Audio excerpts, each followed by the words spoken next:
Hello again, I am Engineer Dom and welcome to my channel. This is the part 2 of our plumbing code review.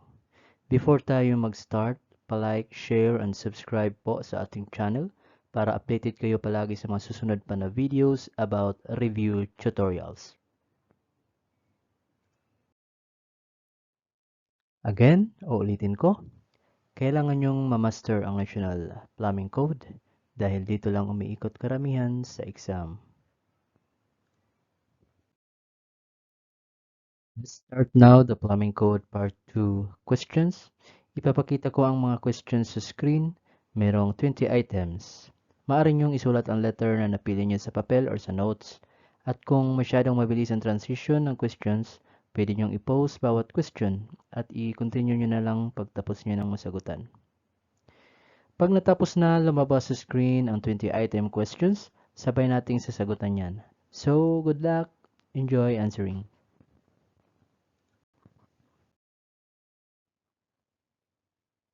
Number 1.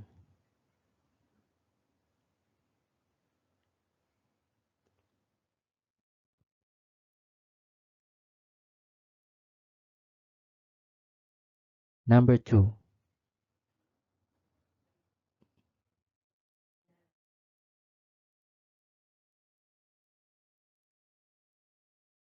Number 3.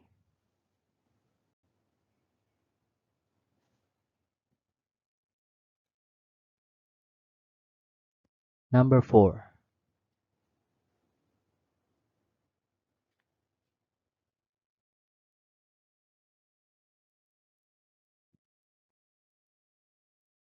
Number 5.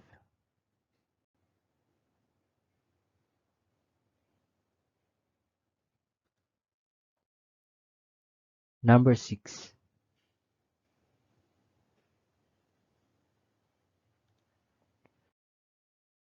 Number 7.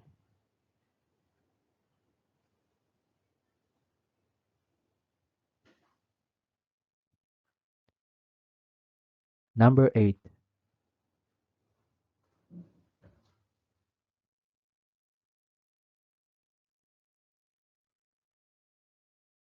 Number 9.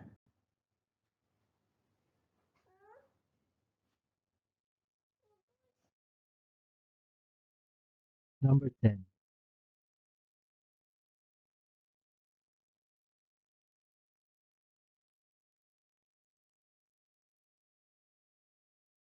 Number 11.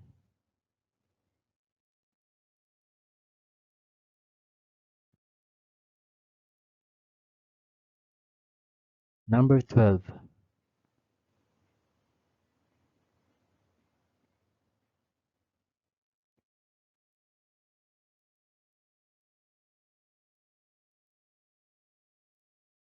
Number 13.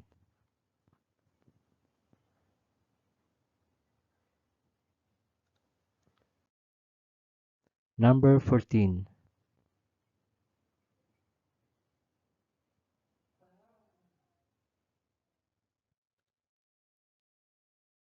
Number 15.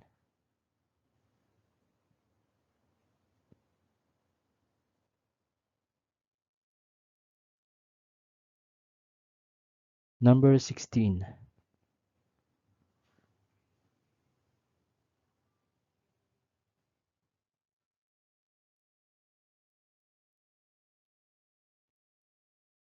Number 17.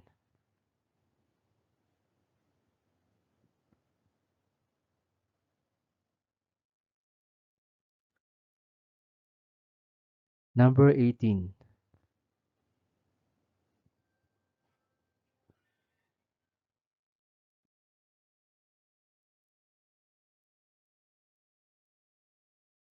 Number 19.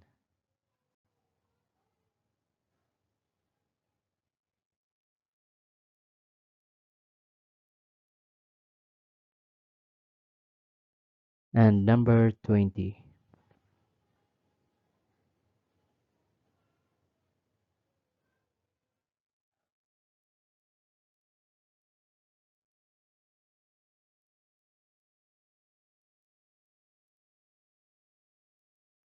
So, kumusta ang exam? Mahirap ba? Okay, sasagutan na natin at tingnan natin kung ilan ang nakuha nyo. Number 1. Wastewater containing human excrement and liquid household waste, also called domestic sewage.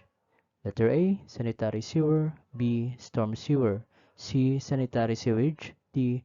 Black water. The answer is sanitary sewage. Number 2. An open return bend or combination of two 90 degrees or single 180 degrees bends in copper tubing. A. Offset. B. Return bend. C. Double offset bend. D. U-shape. The answer is return bend. Number 3. Include all valves control used in plumbing system which are accessible. A. Accessories. B. Equipment. C. Regulating equipment. D. Controls. The answer is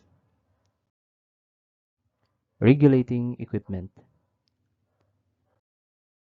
Number 4. And approve plumbing fixtures or device of such materials, shape, and capacity to adequately receive the discharge from indirect waste pipe, constructed and located to be readily cleaned. A. Floor drain. B. Area drain. C. Receptor. D. Pit. The answer is receptor. Number 5. Drain pipes manufactured with toxic components and are color coded. The answer is B. Gray, orange, and brown. Number 6. Potable water piping color coded pipe. A. Red. B. Gray. C. Blue. D. Orange. The answer is blue. Number 7. A common sewer directly controlled by public authority to which all abutters have equal right of connection. Letter A. Private sewer. D. Drainage. C. Public sewer. D. Main sewer. The answer is public sewer. Number 8. A pit beneath a privy where excrement connects. A. Distribution box. B. PV vault. C. Sump. D. Seepage pit. The answer is PV vault. Number 9. An outhouse or structure used for deposition of excrement. A. Septic tank. D. Cesspool. C. PV. D. Seepage pit. The answer is PV.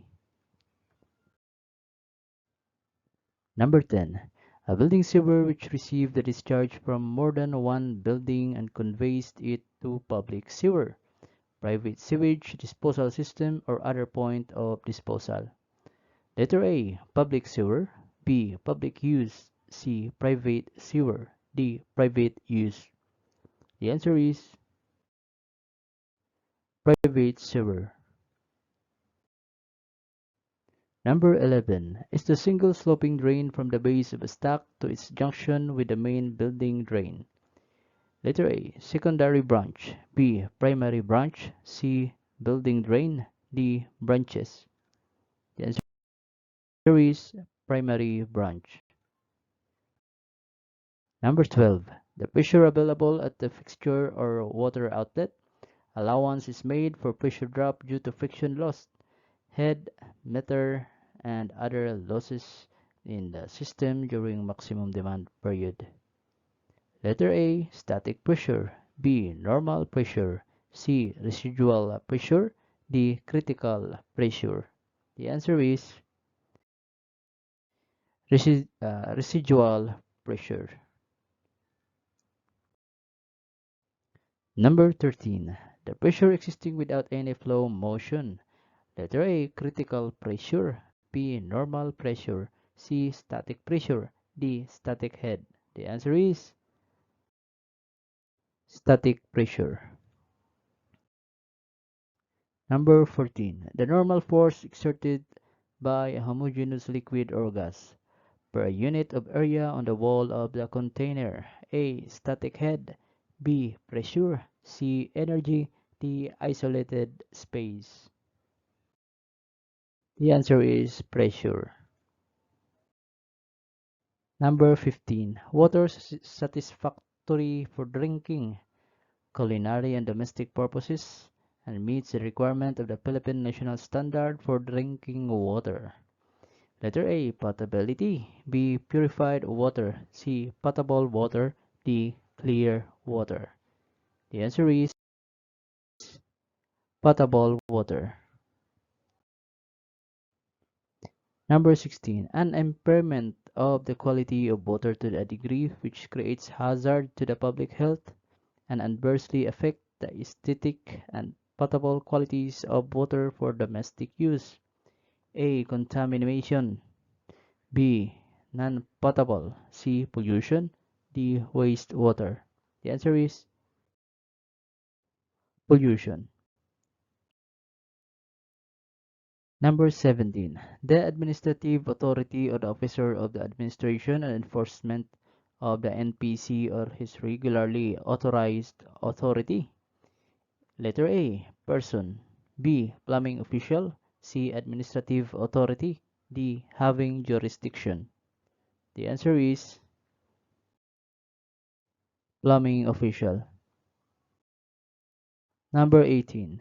An approved type installed receptacles, devices or appliances supplied with water or receive liquid or liquid-borne waste and discharge such waste into the drainage system.